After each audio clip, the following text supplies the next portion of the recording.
संशोधन आणि लोकसहभागी संशोधन ह्या दोन वेगळ्या गोष्टी आहेत आणि त्याच्यातला फरक काय आहे ते आपण बघूया.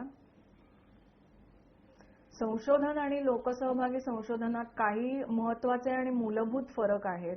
त्यातला पहिला फरक म्हणजे संशोधनामध्ये संपूर्ण संशोधन प्रक्रियेचं नियोजन हा संशोधक करत असतो किंवा ज्याला आपण सायंटिस्ट म्हणू शकू, सायंटिस्ट किंवा सोशल सायंटिस्ट तो करत असतो.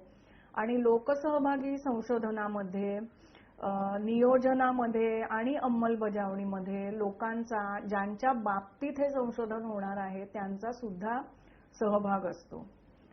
संशोधनामध्ये सर्व निर्णय संशोधक घेतो किंवा संशोधकाची जी टीम असते ती घेते आणि लोकसहभागी संशोधनामध्ये सर्व निर्णय लोकशाही पद्धतीने घेतले जातात, लोकसहभागातून घेतले जातात.